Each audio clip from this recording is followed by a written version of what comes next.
لا شریک لہ فی الملک خالق لا نظیر لہ واحد لا ند لہ صمد لا کفو لہ الہ لا ثانی معہ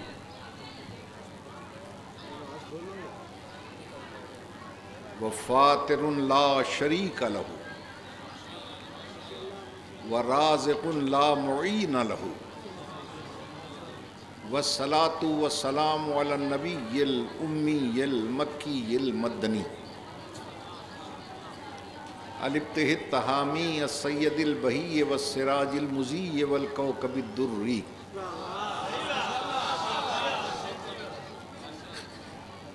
صاحب الوقار والسکینہ المدفون بارض مدینہ بالقاسم محمد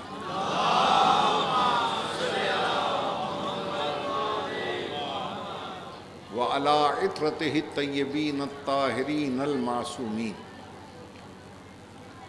اما بعد فقد قال اللہ تبارک و تعالی فی کلامہ المبین وہو اصدق الصادقین بسم اللہ الرحمن الرحیم انا خلقنا الانسان فی احسن تقویم۔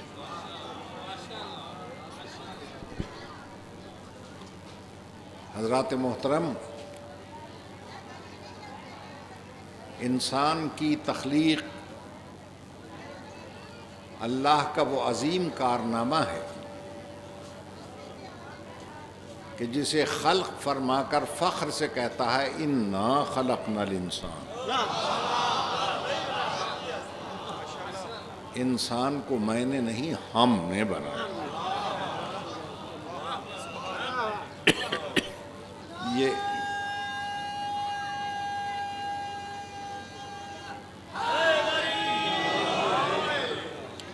یہ اللہ کا شاہی ہمہ ہے، ہم نے بنایا۔ دوسری جگہ فرماتا ہے جسے ہم بنا دیتے ہیں اس میں اختلاف نہیں ہوتا۔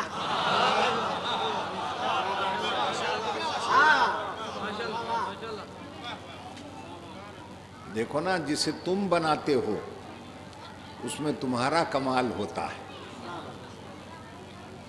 جسے ہم بناتے ہیں اس میں ہمارا کمال ہوتا ہے۔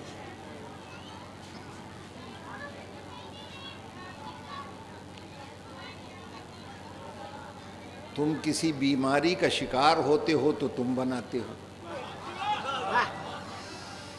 آج کل ہمارے ملک میں ایک بیماری آئی ہوئی ہے جس کو الیکشن کہتے ہیں۔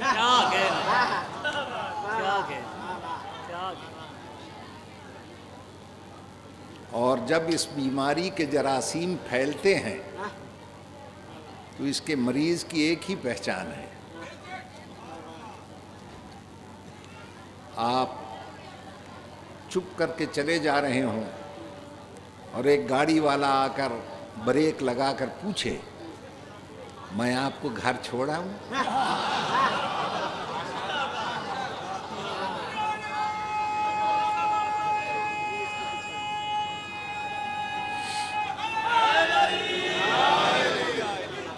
اب آپ اس کی شکل دیکھ رہے ہیں، میرا واقف نہیں، جانو نہیں، اتنی ہمدردی کیوں ہے اسے؟ تو بس سمجھ لیجئے یہ الیکشن نامی بیماری کا مریض ہے۔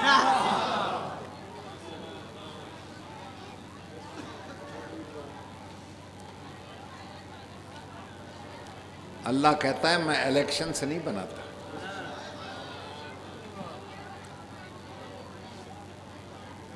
الیکشن کو کہتے ہیں انتخاب۔ اللہ انتخاب نہیں کرتا، اللہ چنتا ہے۔ چننے کو کہتے ہیں استفاء۔ انتخاب کا مطلب ہوتا ہے چھانٹنا، بندے چھانٹتے ہیں، اللہ چنتا ہے۔ جسے اللہ چن لے وہ چنا ہوا ہوتا ہے، جسے بندے چھانٹ لے وہ چھٹا ہوا۔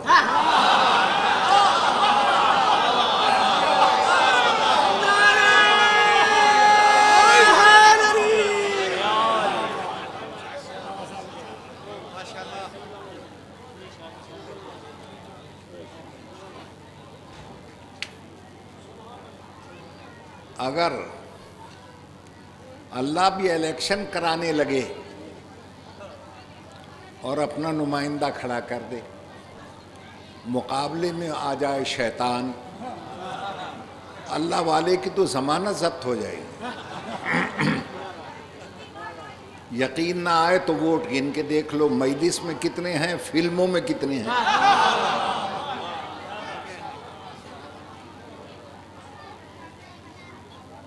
توجہ فرما لیا۔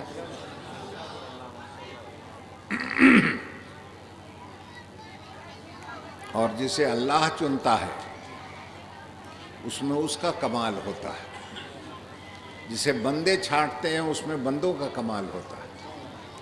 اللہ کہتا ہے تم خطا کار ہو، تمہارا بنایا ہوا بھی خطا کار ہوگا۔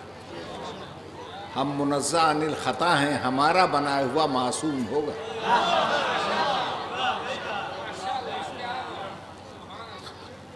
تم مشکلات میں پھنستے ہو، تمہارا بنایا ہوا بھی پھنستا رہے گا۔ ہم حلال مشکلات ہیں، ہمارا بنایا ہوا مشکل کشا ہو۔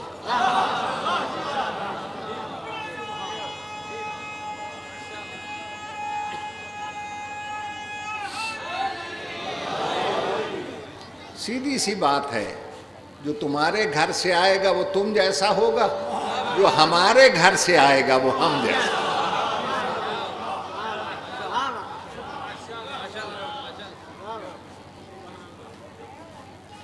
چونکہ اللہ کے گھر سے آیا ہے اس لیے اس کی آنکھیں بھی عین اللہ ہیں،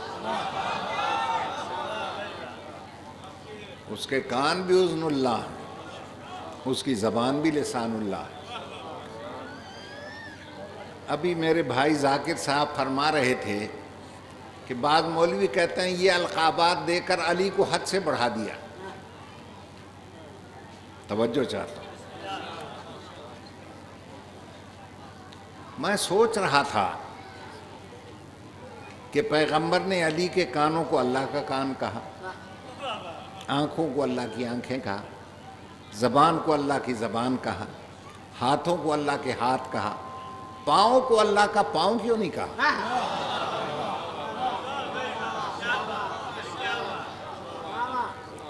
پھر سمجھ میں آیا کہ چونکہ پیغمبر علم غیب رکھتے تھے اور وہ جانتے تھے کہ مولوی اللہ کے پاؤں کو جہنم میں داخل کرے گا،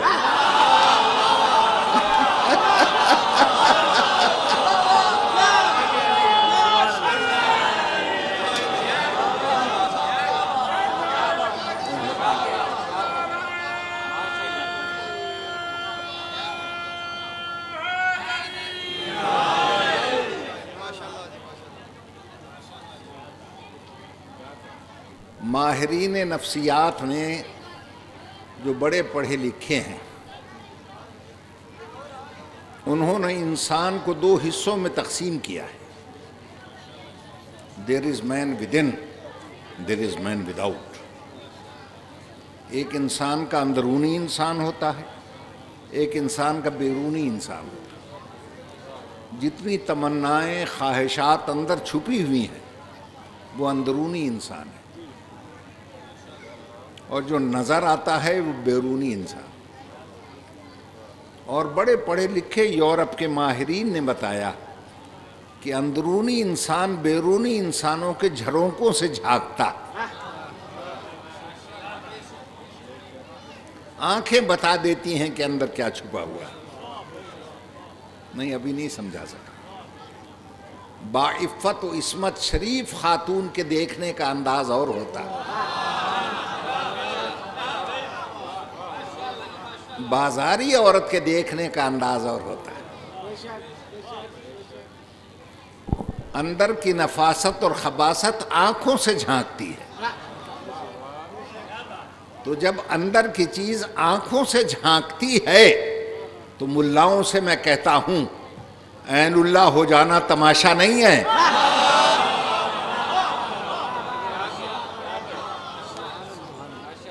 چہرہ بتا دیتا ہے کہ اندر کیا ہے، وجہ اللہ ہونا کھیل نہیں ہے. توجہ ہے صاحب؟ لو عزیزان محترم،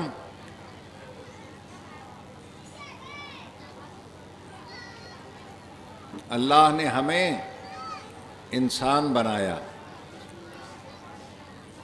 پھر مسلمان بنایا، پھر مسلمان کے گھر پیدا کیا. اگر ہمیں کسی سکھ کے گھر پیدا کر دیتا یا نصرانی یہودی کے گھر، بعد میں کلمہ پڑھ کے تو ہم مسلمان ہو جاتے، مگر ایک خرابی رہ جاتی. جہاں 4 مسلمان بیٹھتے وہ کہتے پیدا ہوا ہے وہاں، پھر آیا ہے یہاں، اتوں تو مسلمان ہے وچوں وہ ہے.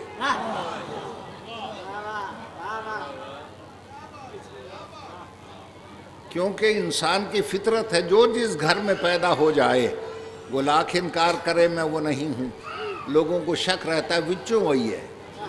اب اگر کوئی اللہ کے گھر پیدا ہو جائے،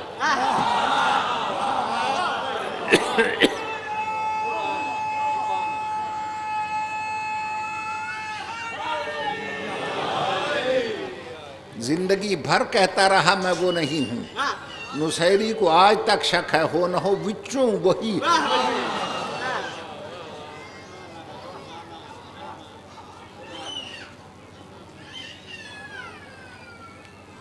پھر اس نے یہ کرم بھی کیا کہ ہمیں حضور کا کلمہ پڑھوا دیا.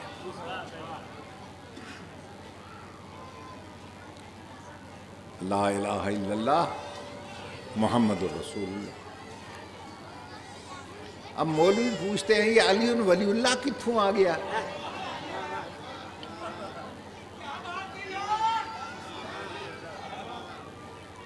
تو میں آپ کے معاشرے کے مطابق عرض کروں،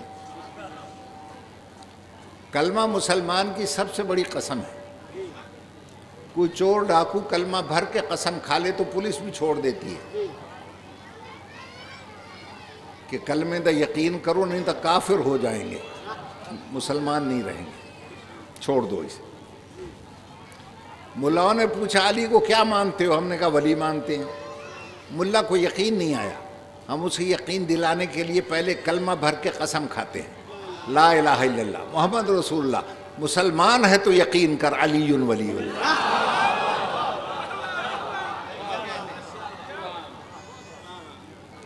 اب جو ہمارے کلمے پر یقین نہیں کرے گا خود ہی کافر ہو جائے گا، ہمارا کیا جاتا. توجہ ہے صاحب؟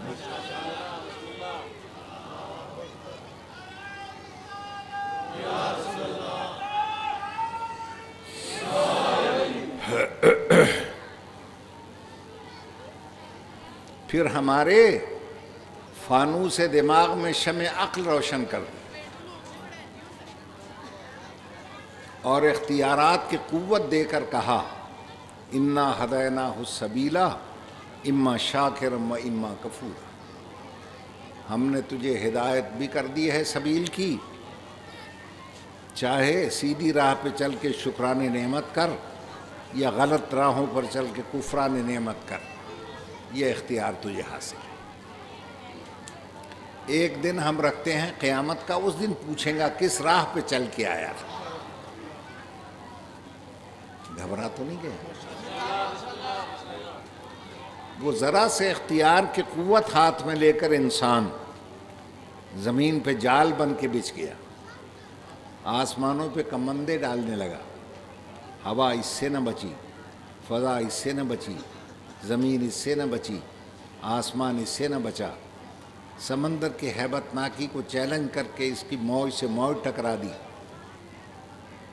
جب وہ فلک میں اڑتے ہوئے طائروں کو زمین پہ بسمل کر کے پھینک دیا، قعر دریا میں چھپی ہوئی صدف کو سطح آب پہ لا کر بے آبرو کر کے پھینک دیا، لوہے کو آکاش پہ اڑا رہا ہے، دانے کو دھرتی سے اٹھا رہا ہے، موتی کے آبرو کو بچا رہا ہے، جہازوں کو سمندر پہ بھگا رہا ہے، زمین کو ناقابل رہائش سمجھ کر چاند پہ ڈیرے ڈالنے جا رہا ہے، فرشتوں میں ہلچل مچی ہوئی ہے جس میں جبریل فرما رہا ہے فرشتوں ہوشیار، یہ جنت سے نکالا ہوا پھر واپس آ رہا ہے۔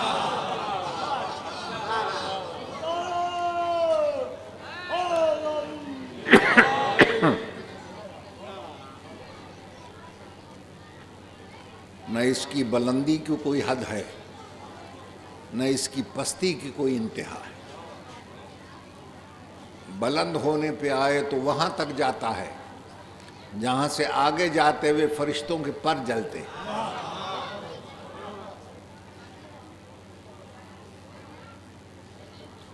اور جب گرتا ہے تو درندے اس سے گھبرا جاتے ہیں، سانپ بھی اس سے شرما جاتے ہیں۔ سانپ زہریلا ہے مگر سانپوں کے لیے نہیں،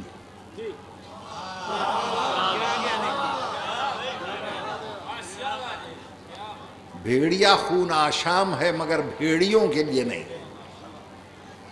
چیتا سفاک ہے مگر چیتوں کے لیے نہیں، شیر درندہ ہے مگر شیروں کے لیے نہیں ہے، مگر یہ انسان اپنے بھائی کا لہو پیتا ہے، اپنے بنی نو کی ہڈیاں چبا جاتا ہے، یہ ماں کا شکم چاک کر کے اس کے بیٹے کو سنگین پہ اٹھاتا ہے۔ بلند ہو جائے تو رفعت مآب بنتا ہے، خدائی پیغام پہنچائے تو رسالت مآب بنتا ہے، زمین کو قابو کر لے تو ابو تراب بنتا ہے، خدائی نظام ہاتھ میں لے لے تو ولایت مآب بنتا ہے۔ توجہ ہے نا صاحبان؟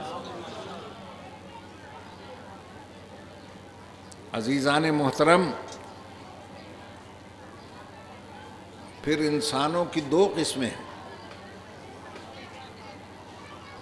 گناہگار انسان اور معصوم انسان۔ ہم سب گناہگار ہیں، کوتاہیوں میں گھرے ہوئے، 5، 12، 14 وہ معصوم ہیں جن میں کوتاہی کا نام و نشان نہیں ملتا۔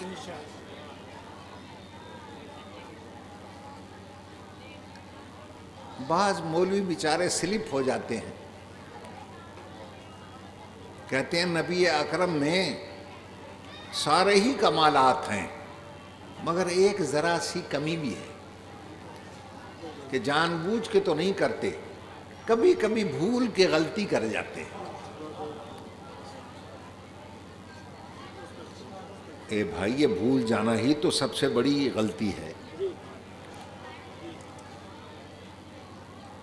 کوئی عقل بھی تو کوئی شے اللہ نے دی ہے یا نہیں؟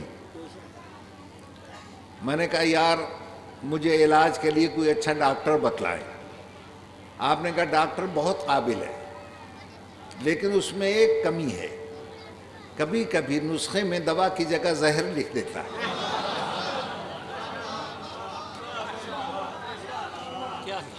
میں نہیں جاؤں گا۔ آپ کہیں گے کبھی کبھی کرتا ہے، میں نے کہا اس کبھی کبھی میں بھی آ گیا تو پھر کیا ہوگا؟ وکیل چاہیے، مقدمہ لڑنا ہے مگر اس میں خامی ہے، وکیل میں بتاتا ہوں، کبھی کبھی بحث کرتے وقت آپ کے مخالف کا ساتھ دینا شروع کر دیتا ہے۔ آپ نے کہا نہیں، ایسا وکیل نہیں چاہیے۔ گاڑی خریدی، ڈرائیور چاہیے، بڑا تجربہ کار ڈرائیور میں دوں گا مگر اس میں ایک خرابی ہے، کبھی کبھی بھول کر جب اشارہ ادھر کو ہوتا ہے اسٹیئرنگ ادھر موڑتا ہے۔ آپ نے کہا نہیں بھائی، ایسا ڈرائیور نہیں چاہیے۔ تو آپ خود سوچیں، آپ ایسا ڈاکٹر نہیں رکھتے جو کبھی کبھی بھول جائے، ایسا وکیل نہیں رکھتے جو کبھی کبھی بھول جائے، ایسا ڈرائیور نہیں رکھتے جو کبھی کبھی بھول جائے۔ اس ملا بد عقل نے اللہ کو اپنے سے بھی کم عقل سمجھا ہے۔ جو عالمین کے ہدایت کے لیے ایسا رسول بنائے گا جو کبھی کبھی بھولتا رہے.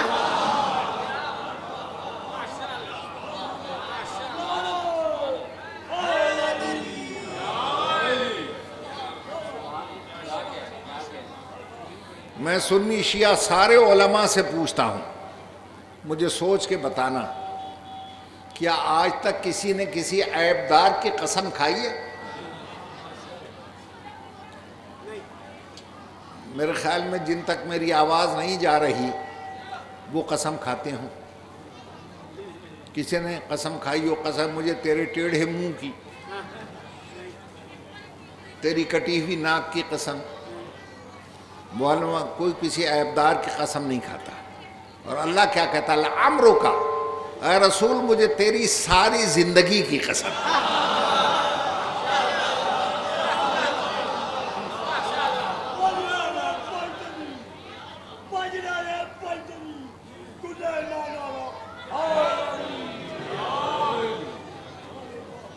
یہ نہیں کہتا 40 سال بعد کی قسم، 40 سال پہلے کی قسم. نبی کی زندگی میں ذرہ برابر عیب ہوتا، پوری زندگی کی قسم نہ کھاتا. اور قسم بھی کیسی کھاتا ہے؟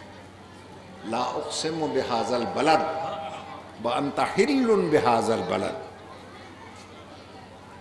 میں اس سرزمین کعبہ کی قسم کب کھاؤں گا؟ جب تیرے قدم آ جائیں گے. حالانکہ قدم تو لائق قسم نہیں ہوتے. لوگ سر کی قسمیں کھاتے ہیں، پیر کی کون کھاتا ہے؟ کیا پیر اور سر میں فرق نہیں ہے؟ آپ سلام کریں، السلام علیکم نسیم صاحب، میں پیروں سے جواب دوں وعلیکم السلام، کہیں گے بڑا بدتمیز آدمی. سلام کرتے ہیں، ہاتھ سے جواب دیتا ہے ٹانگ سے. سر ہلے تو خوش ہو، حالانکہ آپ کی زیادتی ہے. سر بھی میرا، ٹانگ بھی میری، دونوں ایک ہی بدن کے رہنے والے، ایک ہی محفل میں بیٹھنے والے. بلکہ پیر تو بڑا قابل رحم ہے. یہ میری کمر کو، سینے کو، سر کو، گردن کو، اوج کو، بوجھ کو لادے لادے نہیں پھرتا. تو آپ کو اس بوجھ اٹھانے والے منحوس سے کیوں نفرت ہے؟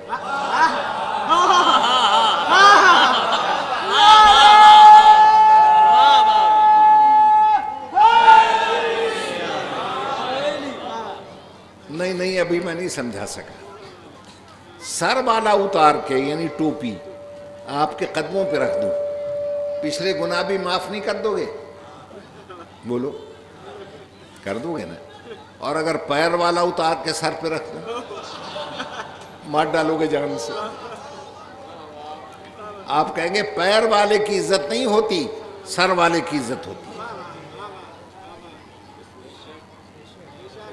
قدم لائق قسم نہیں ہوتے، مگر محمد کی جس زمین پہ قدم رکھ دے اللہ اس زمین کی قسم کھاتا ہے.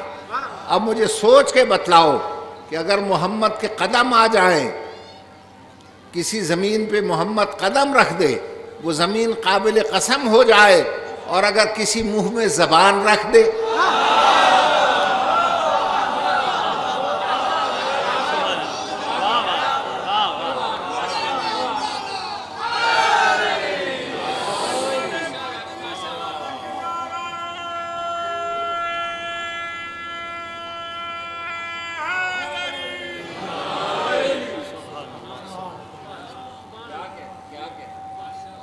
یہ زبان یا باپ کے منہ میں رکھی کعبے میں، یا بیٹے کے منہ میں رکھی عید کے دن. جب باپ کے منہ میں زبان رسالت آئی تو جتنا شہر علم کا علم تھا وہ علی نے چوس لیا.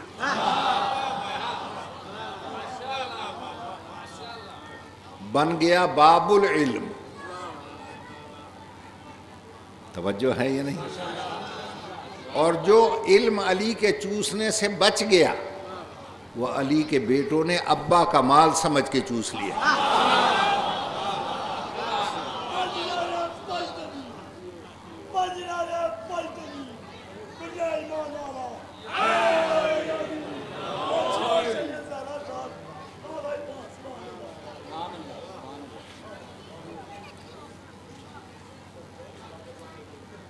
توجہ ہے نا میرے محترم سامنے؟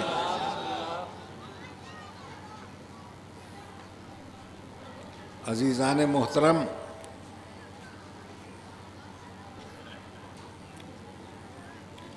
خدا کی قسم یہ ہستی کسی اعتبار سے بھی ہم جیسی نہیں ہے۔ پھر ہو سکتا ہے مولوی کہے کہ پیغمبر نے بھی تو کہا تھا اور قرآن میں بھی ہے، قل انما انا بشر مثلکم، میں بشر ہوں تم جیسا۔ تو جب قرآن میں ہے تم جیسا تو ہم کیوں نہ مانیں؟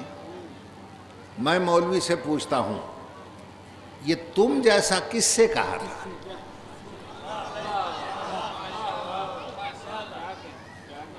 انسانوں سے؟ تو انسانوں میں گاندھی بھی ہے، نہرو بھی ہے، منموہن سنگھ بھی ہے، تارا سنگھ بھی ہے۔ ان سے کہا تھا میں بشر ہوں تم جیسا؟ آپ کہیں گے نہیں ان سے تو نہیں کہا، پھر کس سے کہا؟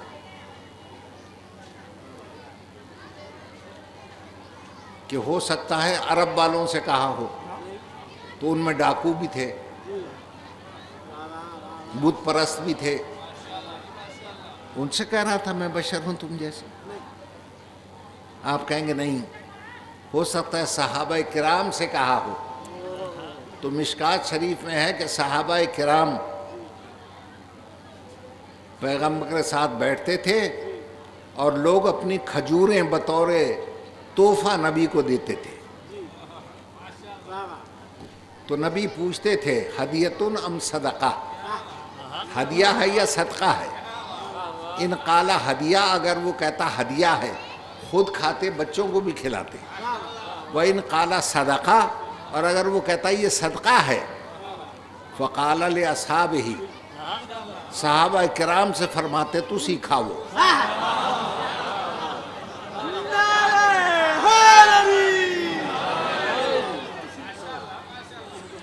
وہ کہتے آپ کیوں نہیں کھاتے، ہم کیوں کھائیں؟ فرماتے میں تم جیسا نہیں۔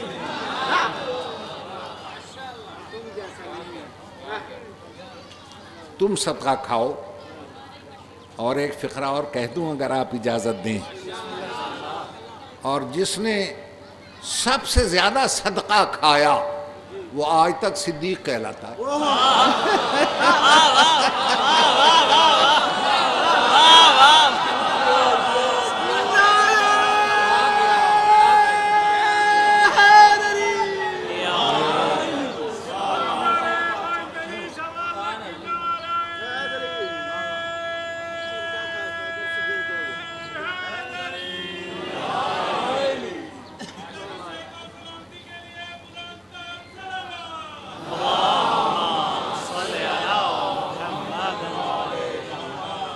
یا رسول اللہ ہمیں کیسے پتہ چلے؟ آپ چن کے بتلا دیں کہ آپ کن جیسے ہیں، کون آپ جیسا ہے۔ رسول نے چن کے بتلایا، ایسے چنا جیسے چنا جاتا ہے۔ مجھے یہ شاہ صاحب قبلہ بیٹھے ہیں، انہوں نے حکم دیا نسیم صاحب بازار سے اچھے اچھے کنوں تو چن کے لے آؤ۔ میں تو مصیبت میں پھنس گیا، ملا آدمی ہوں، کھانا جانتا ہوں، خریدنا جانتا ہی نہیں۔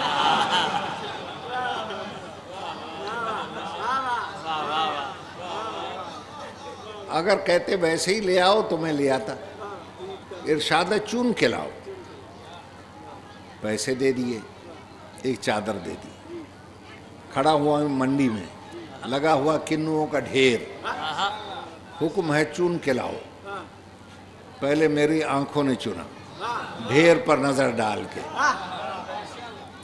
پھر میرے دماغ نے چنا، پھر میرے دل نے چنا۔ اتنے چناؤ کے بعد سوچ رہا ہوں ان کنوں میں سے میں کنوں چنا۔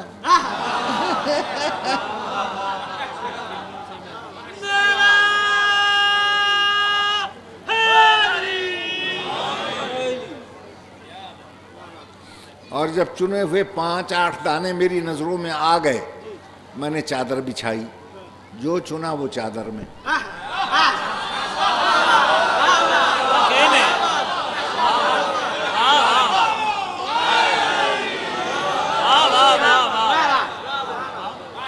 جو چنا وہ چادر میں. اور جب چنے ہوئے چادر میں آ گئے میں نے چادر کے چاروں کونے کس کے باندھ دیے تاکہ بے چنا اندر آنے نہ پائے, چنا ہوا باہر جائے نہ.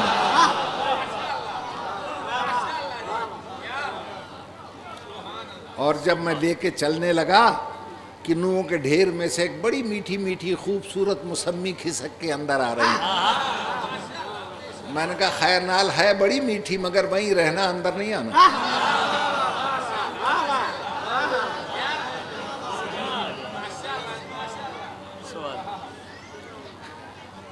شاہ صاحب نے دیکھا 8 دانے تھے, 5 تو بہت میٹھے نکلے.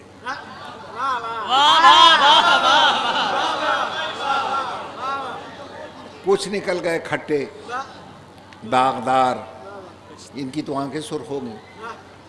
مجھ سے کہنے لگے اندھا تھا دیکھ کے نہیں لایا. میں نے کہا قبلہ میں نے تو ظاہری حسن دیکھا تھا, باطن کا تو میں واقف نہیں تھا. پھر بھی انہوں نے ڈانٹا ڈپٹا. میں حقیقت سے ناواقف بھی اگر غلط چن لوں تو اسے ڈانٹ ڈپٹ سننی پڑتی, اور وہ رسول جو تمام حقیقتوں کا واقف تھا اگر وہ چادر میں غلط چن لیتا تو اللہ کتنا ناراض ہوتا. لہذا اس نے چن کے کہا یا اللہ دیکھ لے ان میں کوئی خرابی تو نہیں. اللہ نے کہا نہیں سب معصوم ہیں. کہا نہیں مہر لگا, اللہ نے مہر لگا یطہرکم تطہیرا.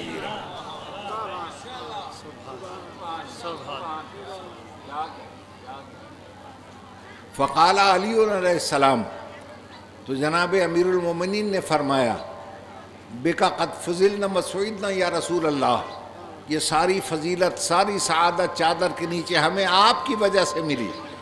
آپ ہمارے سردار ہیں, ہم آپ کے غلام ہیں, آپ آقا ہیں, ہم آپ کی رعیت ہیں. اس وقت سب کے سر پہ ہاتھ پھیر کر نبی اکرم نے فرمایا اس میں آقا غلام کی بات نہیں ہے, سردار رعیت کی بات نہیں ہے, مجھ میں تم میں کوئی فرق نہیں ہے. انما انا بشر مثلکم, میں بشر ہوں تم جیسا. ان سے کہہ رہا تھا میں بشر ہوں تم جیسا, بدشکل ملا سے نہیں کہہ رہا تھا میں بشر ہوں تم جیسا.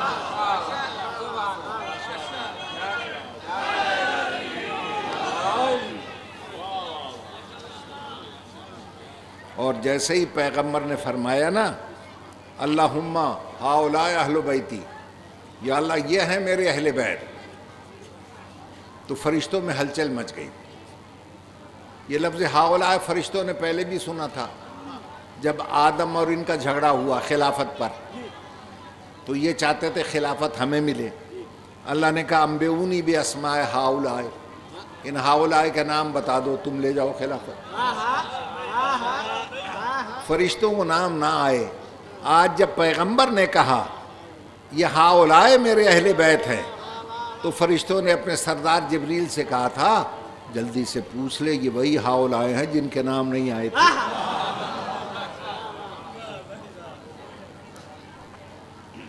اب جبریل نے کہا یا رب من ہؤلاء تحت الکساء, یہ چادر کے نیچے ہیں کون؟ اب کوئی جبریل سے پوچھے, روز آنے والا, پاس بیٹھنے والا, چکیاں چلانے والا, جھولا جھلانے والا, تجھے پتہ نہیں کون ہے؟ کہ پتہ تب چلتا ہے جب یہ الگ الگ ہوں. جب چادر کے نیچے آ جاتے ہیں نور واحد بن جاتے ہیں, سمجھ میں نہیں آتا کون ہے.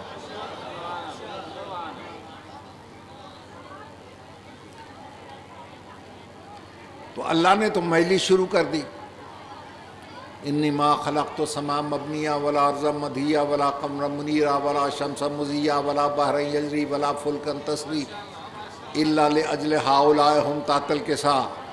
یہ سمندر, یہ دریا, یہ زمین, یہ آسمان, یہ چلتی ہوئی ہوائیں, چاند, سورج, ستارے میں نے بنائے ہیں ان کے لیے جو چادر کے نیچے. کہ یا اللہ ان میں نام لے کر تعارف کروا. نام اس کا لے گا جو مرکزی اہل بیت ہو. تو اللہ نے کہا سنو پھر, ہم فاطمۃ و ابوہا و بالھا و بنوہا یہ فاطمہ ہے، یہ اس کا باپ ہے، یہ فاطمہ ہے، یہ اس کا شوہر ہے، یہ فاطمہ ہے، یہ اس کے بیٹے ہیں۔ رسول کا نام نہیں لیا، بی بی بطول کا نام لیا، باقی بطول کے رشتہ دار گنوائے ہیں۔ یہ رشتہ دار باپ ہے، یہ بیٹا ہے، یہ شوہر ہے۔ اللہ نے مہر لگا دی کہ او مولویو، اہل بیت پہ جھگڑا نہ کرنا، اہل بیت رسول کے رشتہ داروں کو نہیں کہتے، بطول کے رشتہ دار۔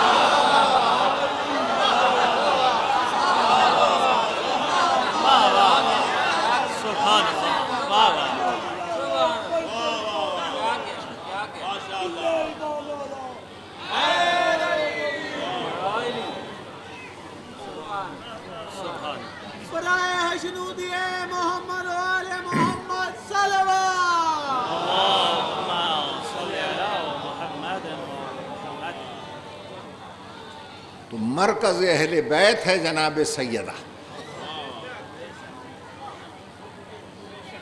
توجہ رہے۔ اور سائنس اور فلسفے کا قانون یہ ہے، مرکز ہل جائے تو اس سے وابستہ ہر شے ہل جاتی ہے۔ چونکہ فاطمہ ہے مرکز اہل بیت، جب جب سامنے آئی رسول ہلے اور کھڑے ہو گئے۔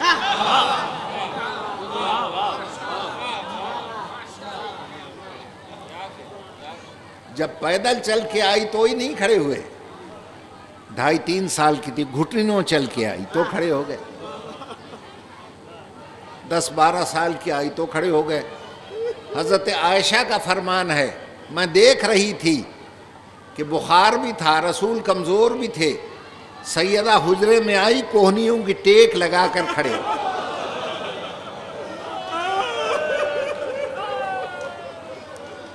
بس اب مجھے سوچ کے بتاؤ سنیوں شیعوں، جس شہزادی کا عالمین کا سردار زندگی بھر کھڑے ہو کر استقبال کرے، اس کے دل میں نہیں بیٹھ جائے گی اب میں جہاں جاؤں گی میرا اسی طرح استقبال ہو؟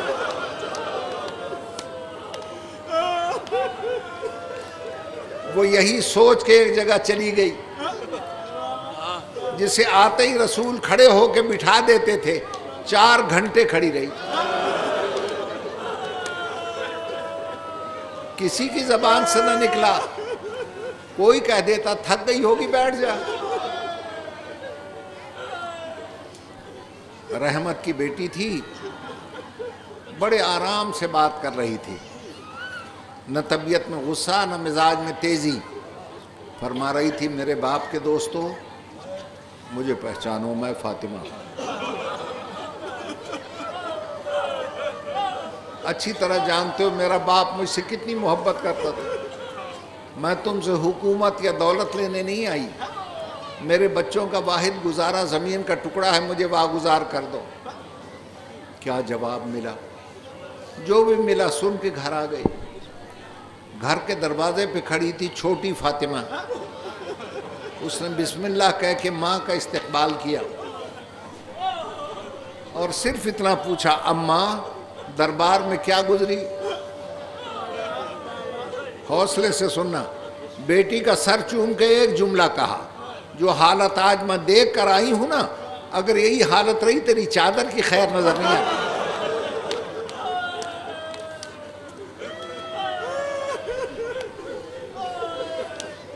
بڑی تھی نبی کی بیٹی، چھوٹی تھی علی کی بیٹی، اس میں اپنے باپ کی جھلک تھی رحمت، اس میں اپنے باپ کا جلال تھا، علی کا جلال۔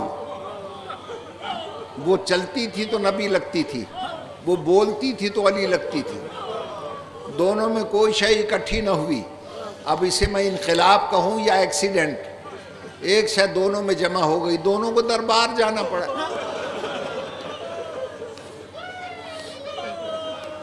مگر فرق سنو، جب نبی کی بیٹی گئی، گھر کے ساتھ مسجد تھی، مسجد میں دربار تھا، دربار بھی صحابی کا، اور جب علی کی بیٹی گئی کیا گھر کے ساتھ کھڑی تھی؟ دشمن کا دیس، دشمن کا ملک، کبھی اس چوک میں، کبھی اس روڈ پر، کبھی اس سڑک پر، کبھی اس تھڑے پر، کہیں بیٹھنے کی جگہ نہیں۔ جب گھر میں چلتی تھی علی اپنی ابا قدموں کے نیچے رکھتے تھے اس کی، میری بیٹی کو زمین سخت نہ لگے۔ ہمارے دل میں یہی زخم ہے، جو گھر میں نزاکت سے چلتی تھی ان کمینوں نے اسے 9 میل پیدل چلایا اور پتھروں پہ چلایا۔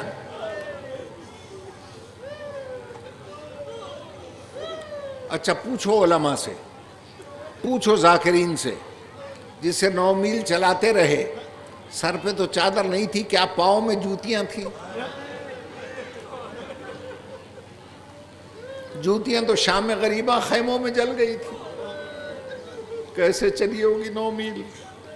مگر زخمی قدموں کے ساتھ جب دربار میں قدم رکھا اور آواز آئی بسم اللہ الرحمن الرحیم، علی کا جلال بھرا لہجہ سن کر پورا دربار کانپتا ہوا تعظیم کے لیے کھڑا ہو گیا۔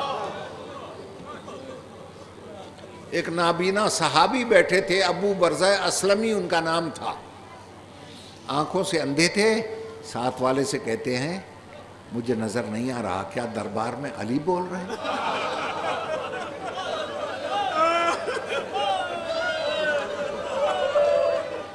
اس نے کہا علی نہیں ہے، پھر کون ہے؟ ساتھ والے نے کہا بنت علی ہے۔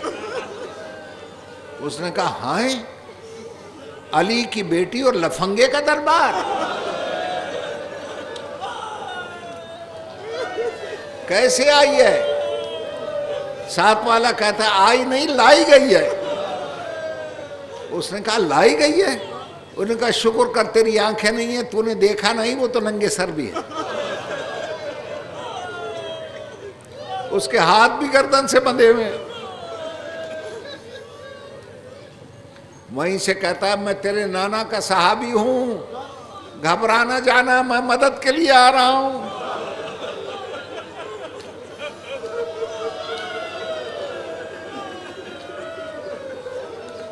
اچھا بھائی، یہ واقعات تو آپ سنتے ہی رہتے ہیں، ایک چیز شریف لہو کے لیے عرض کرتا ہوں۔ کسی نے پوچھ لیا خاتون ہو کر مردانہ لہجے میں کیوں بولی؟ توجہ رہے، اسے شریف لہو سمجھے گا۔ کہا مردانہ لہجے میں اس لیے بول رہی تھی، بتا رہی تھی یزید بے حیا، چادریں چھین کر سمجھا کہ ہم پردے سے محروم ہو گئے۔ سنو بے غیرت، میں عظیم پردے دار کی عظیم پردے دار بیٹی ہوں، جو اپنے لہجے کا پردہ رکھنا بھی جانتی۔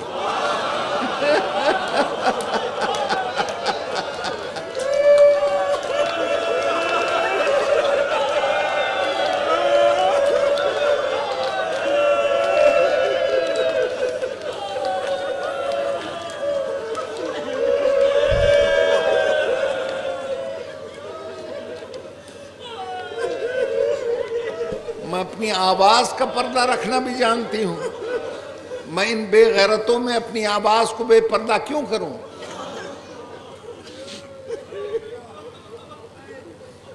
میرے عزیزو، بیان میرا ختم ہوتا ہے، میری ایک آخری بات کا جواب دے دیں۔ آپ سب نے دیکھا ہوگا جب اذان آتی ہے تو دیہات کی ان پڑھ جاہل خاتون بھی جلدی سے سر پہ کپڑا رکھتی۔ یہ اس کو کس نے سکھایا؟ جس نے بازار سے دربار تک 15 اذانیں سنی، ہر اذان پہ کہتی رہی اذان آ رہی ہے، چادر دو، میرا سر کھلا ہوا ہے۔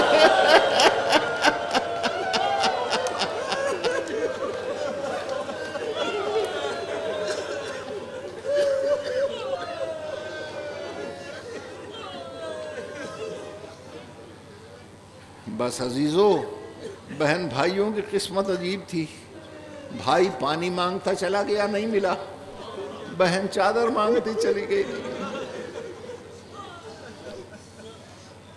بس اس سے زیادہ مجھ میں طاقت ہے نہیں۔